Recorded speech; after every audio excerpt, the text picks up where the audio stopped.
And then just kind of push him down in there and see how much easier that is.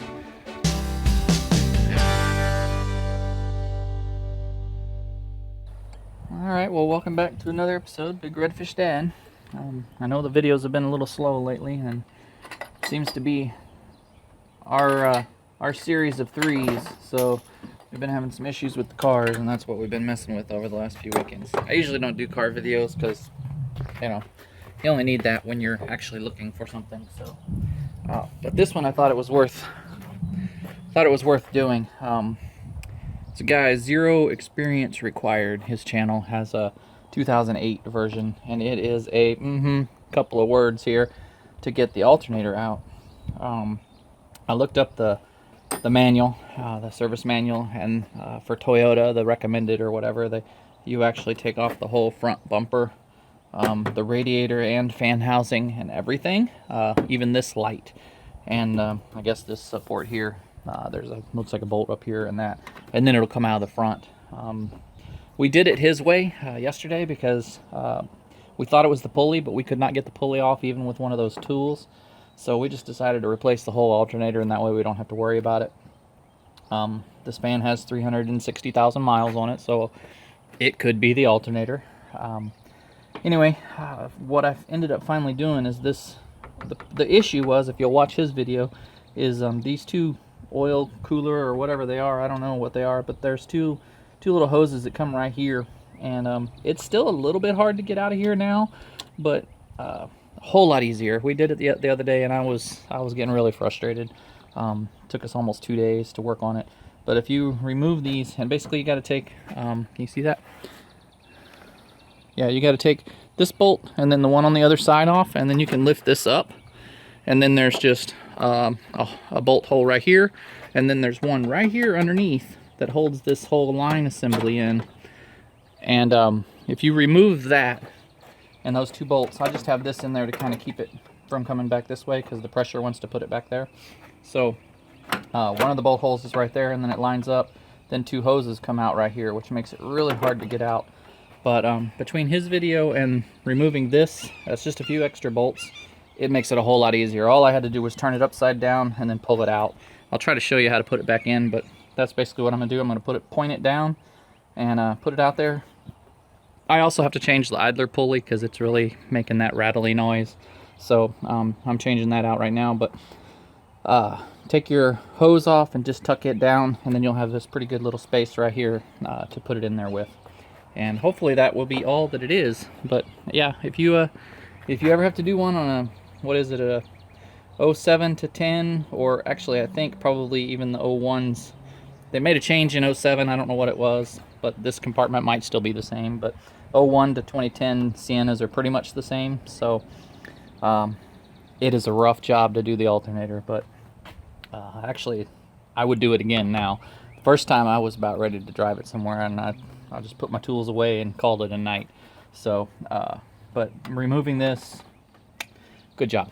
Anyway, wished I'd have done that yesterday. I'd probably be done. But anyway, we got our alternator from Advanced Auto, and got it home and everything, and you couldn't even spin the pulley. It was already frozen up, and it was a remanufactured one. So it's supposed to be good, right? Yeah, well, that was not the case. Okay, so I got my radiator hose out of the way, and these two, I don't know, I think they are oil cooler or something, but anyway, they're out of the way and pushed this way. So the alternator we got earlier yesterday, you could not spin this at all. It was just stuck. So not sure, not a very good job at remanufacturing, I guess. There's the connections, so this will be out this way. But for this time, now you just kind of put it down in there, a little upside down, and then you do have to loosen up that brake or air conditioning line, so it'll push that over a little bit, and then just kind of push him down in there and see how much easier that is. Works out great with those two oil things gone.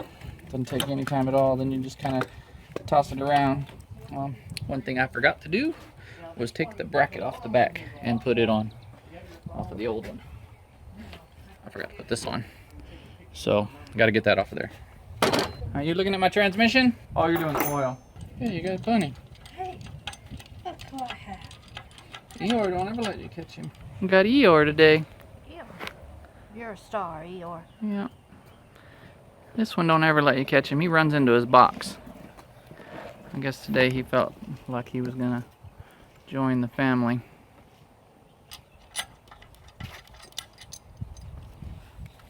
Well, guess I'll take it back out of there. And you do want to be careful of your AC lines over here because you don't want to mess those up. So something like that. That means the bracket goes right back here.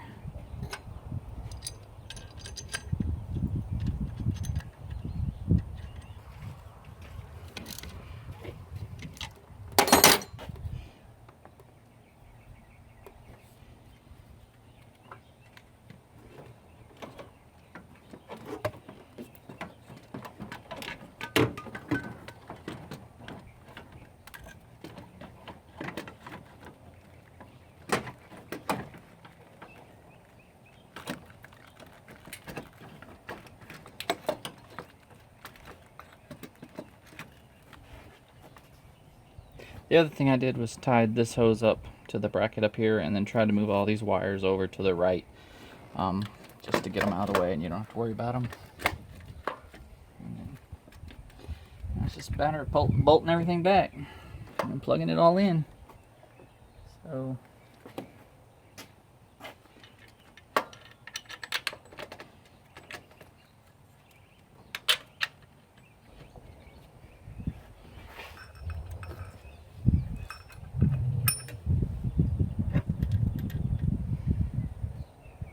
and then the other thing that's wrong is we had the truck.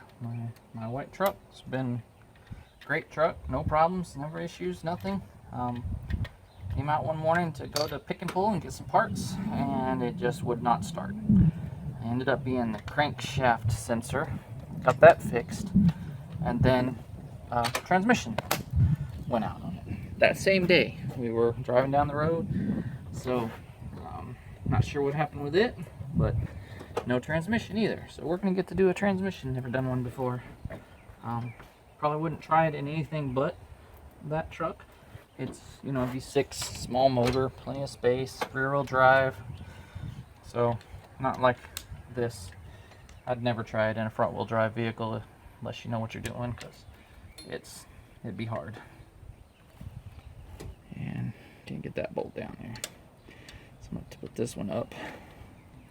Get that one, then I'm getting my hose out of the way, put down there, and I can get him in. This is the job for my wife, with her little bitty hands.